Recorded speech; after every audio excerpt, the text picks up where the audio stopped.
প্রত্যেকটা কনস্টিটুয়েন্সিতে কিছু ক্রিমিনাল থাকতে পারে। সবাই এই ধরনের অপকর্ম করবে না। ইলেকশন ডেতে রিগিং করা, ভোটারদের পোলিং স্টেশনে যেতে বাধা প্রদান করা ইত্যাদি, সেটার জন্য আমরা আশা করব যে আমার বাহিনী এদের বিরুদ্ধে অ্যাকশন নেবে। আপনারা আইদার ডিটেনশন অথবা মামলা, যেটুকু বলে, মানে অপরাধ করলে যেটুকু আইনের আওতায় নিয়ে আসতে হবে। আইনের আওতায় যদি নিয়ে আসেন তাহলে আমি মনে করি নির্বাচন করাটা খুব সহজ হয়ে যাবে। পুলিশ বাহিনীর জন্য, র্যাব, বিজিবি, সশস্ত্র বাহিনী, সবার জন্য নির্বাচন করা সহজ হয়ে যাবে। কিন্তু অপরাধ করলো, আমরা ধরে হস্তান্তর করলাম কিন্তু কোনো আইনগত ব্যবস্থা না হলো না, সেটা কাউন্টার প্রোডাক্টিভ হবে। আমি সারাদিন এই কাজ করতে থাকবো, আর যদি ওরা বের হয়ে যায়, আপনারা যদি শাস্তি প্রদান না করেন কোনো রকম, তাহলে এই এফোর্টটা ফিউটাইল।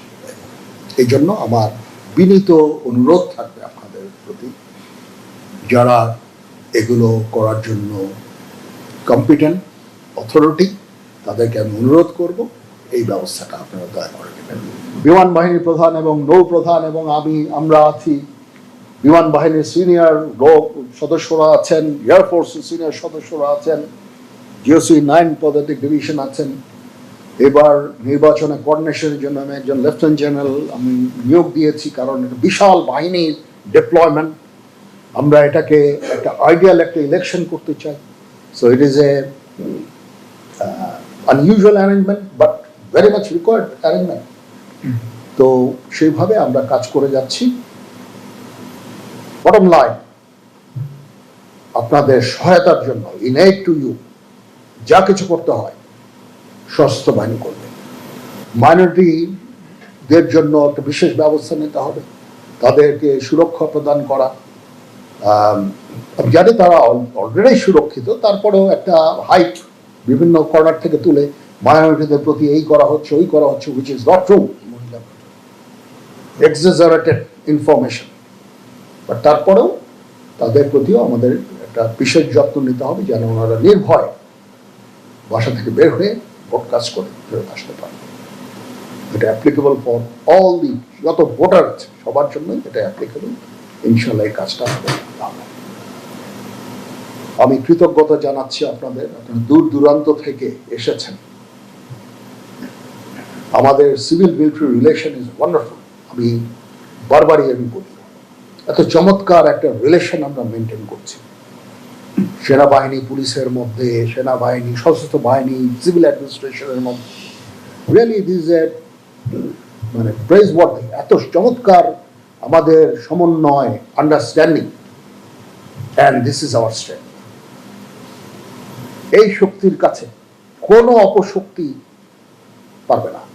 আজকে আপনাদের সামনে আমি একটি খুব গুরুত্বপূর্ণ বিষয় নিয়ে আলোচনা করতে চাইছি, অর্থাৎ আমার যে চিন্তা ভাবনা, সেই চিন্তা ভাবনাগুলো আপনাদের সাথে একটু শেয়ার করতে চাইছি। যে বিষয়টি বলবো, এই বিষয়টি অনেক গুরুত্বপূর্ণ বিষয় এবং অনেক বিরাট বিষয়, কিন্তু সময় যেহেতু কম, সংক্ষেপে আপনাদের সামনে এই গুরুত্বপূর্ণ বিষয়টির সম্পর্কে আমার চিন্তা ভাবনা তুলে ধরতে চাই। বিষয়টি কি? নিশ্চয়ই অনেকে ভাবছেন বিষয়টির সাথে জড়িত আমাদের এই প্রিয় মাতৃভূমি বাংলাদেশের ভবিষ্যৎ, বিষয়টির সাথে জড়িত আমাদের ভবিষ্যৎ বংশধর বা ভবিষ্যৎ প্রজন্ম। নিশ্চয়ই ধরে ফেলেছেন অনেকে। জি, যারা ধরে ফেলেছেন তাদের জন্য বলছি, বিষয়টি হচ্ছে শিক্ষা। শিক্ষাই হচ্ছে জাতির মেরুদণ্ড। কাজে এই শিক্ষাকে যদি আমরা সঠিকভাবে, শিক্ষা ব্যবস্থাকে যদি আমরা সুন্দরভাবে সঠিকভাবে গড়ে তুলতে না পারি, তাহলে জাতি হিসাবে হয়তো আমাদের উঠে দাঁড়াতে অনেক কষ্ট হবে। এই শিক্ষা ব্যবস্থাটির মধ্যে প্রথম বিষয়টি হচ্ছে প্রাইমারি শিক্ষা ব্যবস্থা। প্রাইমারি শিক্ষা ব্যবস্থাটাকে আমরা একটু সুন্দর করে গুছিয়ে সাজাতে চাই। দেখুন, আপনি যদি একটি ভালো আম গাছ চান, ভালো কোয়ালিটির যদি আঁটি হয়, অর্থাৎ বীজটা যদি ভালো হয়, নিশ্চয়ই তাহলে ফলনটাও ভালো হবে, গাছটাও ভালো হবে। কারেক্ট, ঠিকই ধরতে পেরেছেন আপনারা। আমরা প্রথমে গুরুত্ব দিতে চাই আমাদের শিক্ষা ব্যবস্থার প্রাইমারি স্কুলে যে শিক্ষক আছেন সেই শিক্ষকদের ট্রেনিংয়ের উপরে। এই শিক্ষকদেরকে আমরা ট্রেনিং দিতে চাই, যারা শিক্ষক আছেন তাদেরকে আমরা ট্রেনিং দিয়ে তাদের কোয়ালিটিটা আমরা ইমপ্রুভ করতে চাই।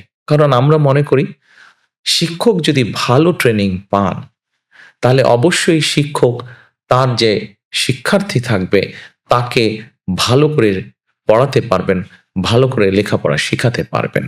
এবং সেই জন্যই আমরা একটি নতুন বিষয় ইন্ট্রোডিউস করতে চাচ্ছি, সেটি হচ্ছে ওয়ান টিচার ওয়ান ট্যাব। আপনারা হয়তো চিন্তা করতে পারেন, জিজ্ঞেস করতে পারেন ওয়ান টিচার ওয়ান ট্যাবটা কি।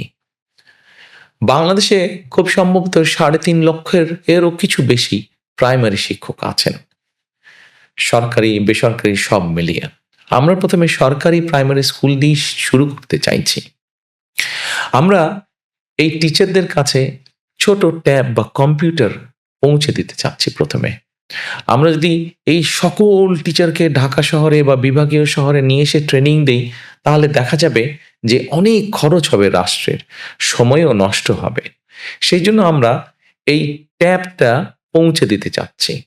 আমরা শিক্ষকদের কাছে পৌঁছে দিব এবং তাদের কিভাবে এটি পরিচালনা করবেন, তারা কিভাবে এটি চালাবেন, তারা জেলায় জেলায় আমরা তাদেরকে সেটি শিখাবো।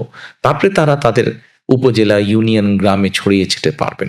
ফলে অর্থাৎ এক একজন টিচারের কাছে এক একটা কম্পিউটার থাকবে। সেই কম্পিউটারের মাধ্যমে ঢাকা থেকে বসে একজন শিক্ষক ভালো কিছু ট্রেনিং তাদেরকে দিতে পারবেন, অথবা একজন শিক্ষক যে যশোরে আছেন সে দেখা যাবে কুড়িগ্রামের একজন শিক্ষককে ভালো কোনো একটি বিষয় ট্রেনিং দিতে পারলেন, অথবা চট্টগ্রামে একজন শিক্ষক আছেন সে হয়তো দিনাজপুরের ছাত্রছাত্রীদেরকে ভালো কোনো একটি বিষয়, শিক্ষার কোনো একটি সাবজেক্ট বিষয় ভালো করে পড়াতে পারবেন। এটা তো গেল একটা। সময় লাগবে, কিন্তু আস্তে আস্তে আমরা এই জিনিসটি গড়ে তুলতে চাই, এই সিস্টেমটি আমরা গড়ে তুলতে চাই। এবার আসুন, আমরা শিক্ষা ব্যবস্থার মধ্যে আরেকটি বিষয় নিয়ে আসতে চাই, সেটি হচ্ছে ভাষা। দেখুন, আমরা সকলে বাংলা বলছি, আমাদের অনেক ছেলেমেয়েরা, আমাদের অনেক সন্তানেরা ইংরেজিও বলছে অনেকে। কিন্তু চিন্তা করে দেখুন, আমাদের সন্তান, আমার সন্তান, আপনার সন্তান, তারা যদি বাংলা পারে, তারা যদি ইংরেজি পারে এবং ইংরেজি ভাষার পাশাপাশি যদি আরেকটি ভাষা, তৃতীয় একটি ভাষা সে যদি জানে, তাহলে বড় হয়ে সে যদি তার সেই জানা ভাষার দেশে যায় বা যেতে পারে, তাহলে নিশ্চয়ই সে একটা ভালো কর্মসংস্থান খুঁজে বের করতে পারবে। কাজেই আমরা সরকার থেকে কয়েকটি ভাষা শেখানোর ব্যবস্থা করব। যেমন ম্যান্ডারিন হতে পারে, যেমন জাপানি ভাষা হতে পারে, যেমন জার্মানি ভাষা হতে পারে, যেমন ফ্রেঞ্চ ভাষা হতে পারে, অ্যারাবিক ভাষা হতে পারে, ইটালিয়ান ভাষা। অর্থাৎ পৃথিবীর বিভিন্ন দেশে কর্মসংস্থানের সুযোগ আছে যেই দেশগুলোতে বেশি। কোরিয়ান ভাষা হতে পারে। সেরকম দেশগুলোতে, সে দেশগুলোর ভাষা আমরা আমাদের ছেলে মেয়েদেরকে শিখাতে চাই, তৃতীয় ভাষাটি শিখাতে চাই তাদেরকে। তারা যদি এই ভাষাটি শিখতে পারে তাহলে বড় হতে হতে সেই ভাষায় তার দক্ষতা হবে। এবার আসুন, ভাষা শিক্ষার পাশাপাশি আমরা প্রাইমারি স্কুল থেকে শুরু করে একদম ক্লাস 12 পর্যন্ত আমরা আরো কয়েকটি বিষয় এখানে আমরা বইয়ের বা স্কুলের সিলেবাসের মধ্যে নিয়ে আসতে চাই। কি কি সেটি? যেমন ধরেন, খেলাধুলার একটি বিষয় আছে। প্রত্যেকটি ছেলে মেয়ে কোনো না কোনো বিষয় খেলতে পছন্দ করে, কোনো না কোনো স্পোর্টস খেলতে পছন্দ করে। আমরা যেটি করতে চাইছি সেটি হচ্ছে যে আমাদের ছেলেমেয়েরা সাধারণত যে সকল খেলাধুলায় ভালো, কেউ হয়তো ফুটবল খেলায় ভালো, কেউ ব্যাডমিন্টন খেলায় ভালো, কেউ সাঁতারে ভালো, এরকম যারা যেই স্পোর্টসে ভালো, এরকম 6-7টি স্পোর্টস আমরা রাখবো স্কুল সিলেবাসের ভিতরে এবং তাকে ওই খেলায় অংশগ্রহণ করতে হবে। যে ছাত্র ছাত্রী যে খেলাটি বেছে নেবে তাকে সেটিতে অংশগ্রহণ করতে হবে এবং অংশগ্রহণ করাইলেই শুধু হবে না, সেখানে থেকে পাস মার্ক পেতে হবে। অর্থাৎ সে খেলাধুলাও ভালো হয়ে উঠবে। যে সাঁতার পারে সে সাঁতারে ভালো হবে, যে ফুটবল খেলতে পারে সে ফুটবলে ভালো হবে, যে ক্রিকেট খেলে সে ক্রিকেটে ভালো, যে জোরে দৌড়াতে পারে সে দৌড় প্রতিযোগিতায় ভালো করবে। তার মানে দেখুন, আমাদের সন্তানেরা ইংরেজি ভাষা শিখলো, আমাদের সন্তানেরা একটি খেলাধুলায় ভালো করলো। এবার আসুন, আমরা আমাদের সন্তানদেরকে গড়ে তুলতে চাই যেমন ভালো খেলতে পারবে, তৃতীয় একটি ভাষা, দ্বিতীয় একটি ভাষা জানবে, একই সাথে তাকে আমরা বিভিন্ন রকম আরো আর্ট বা কালচার শেখাতে চাই। যেমন অনেক শিশুরই অনেক ইচ্ছে আছে, কেউ হয়তো গান শিখবে, কেউ হয়তো গিটার বাজানো শিখতে চাইছে, কেউ হয়তো কবিতা আবৃত্তি শিখতে চাইছে, কেউ হয়তো ছবি আঁকতে চাইছে, তাকে আমরা সেই সুযোগটি করে দিতে চাই। এবার চিন্তা করুন তো, আপনার সন্তান ছোটবেলা থেকে যখন একটি দ্বিতীয় এবং তৃতীয় ভাষা শিখবে, একই সাথে আপনার সন্তান যখন একটি খেলায় ভালো হবে, একই সাথে আপনার সন্তান যখন একটি আর্ট বা কালচারে ভালো হবে, এতগুলো গুণ যখন একটা বাচ্চার মধ্যে থাকবে, সেই বাচ্চাটিকে কেমন করে কেউ আটকে রাখতে পারবে? সে এই দেশে বাংলাদেশেই থাকুক অথবা সে পৃথিবীর যে কোনো দেশেই যাক না কেন, তাকে কেউ আটকে রাখতে পারবে না। সে তার জীবনকে তার মতন করে সুন্দর করে গড়ে তুলতে পারবে। প্রিয় ভাই বোনেরা, আপনাদের অনেকের কাছেই হয়তো মনে হতে পারে যে আমি যে কথাগুলো বলছি আসলে কি এটা সম্ভব? অবশ্যই সম্ভব। পৃথিবীর বহু দেশ তাদের দেশের শিক্ষা ব্যবস্থাকে এইভাবে গড়ে তুলেছে। আরেকটি গুরুত্বপূর্ণ বিষয় এখানে আপনাদেরকে আমি উল্লেখ করতে চাই। যে বিষয়গুলো বলেছি সেগুলো তো আমরা করতে চাইছি, পাশাপাশি আমরা প্রাইমারি লেভেল থেকে ক্লাস 9 পর্যন্ত বিভিন্ন টেকনিক্যাল এবং ভোকেশনাল থিওরিটিক্যাল নলেজটা আমরা বাচ্চাদেরকে শেখাতে চাই, এবং ক্লাস 9-এর পর থেকে ক্লাস 12 পর্যন্ত তাদেরকে আমরা বিভিন্ন ভোকেশনাল এবং টেকনিক্যাল বিষয় প্র্যাকটিক্যাল নলেজটা আমরা তাদেরকে দিতে চাই। অর্থাৎ একটা বাচ্চা, একটা ছেলে বা একটা মেয়ে যখন ক্লাস 12 পার হয়ে যাবে, তখন তাকে আটকে রাখা অনেক কঠিন হবে। তার মধ্যে অনেক কোয়ালিটি থাকবে, অনেক প্রতিভা থাকবে, যেই প্রতিভার কারণে তাকে কেউ, কোনো দেশ, কোনো জায়গায় কেউ আটকে রাখতে পারবে না। সে তার জীবনকে সুন্দরভাবে গড়ে তুলতে পারবে। প্রিয় ভাই বোনেরা, আমাদের শিক্ষা ব্যবস্থাকে আমরা কিভাবে গড়ে তুলতে চাই সেটি আপনাদের সামনে খুব সংক্ষেপে আমি আপনাদের সামনে তুলে ধরলাম।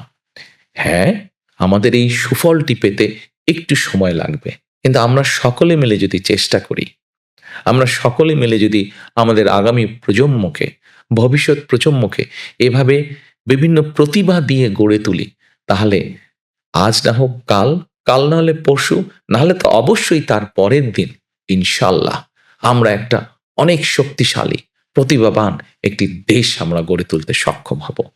আসুন, আমরা সকলে মিলে যদি চেষ্টা করি, আমরা সকলে মিলে যদি কাজ করি, তাহলে অবশ্যই আমরা আমাদের সেই প্রত্যাশিত বাংলাদেশ গড়ে তুলব। সেজন্যই কিন্তু আমি বলি, করব কাজ, গড়ব দেশ, সবার আগে বাংলাদেশ।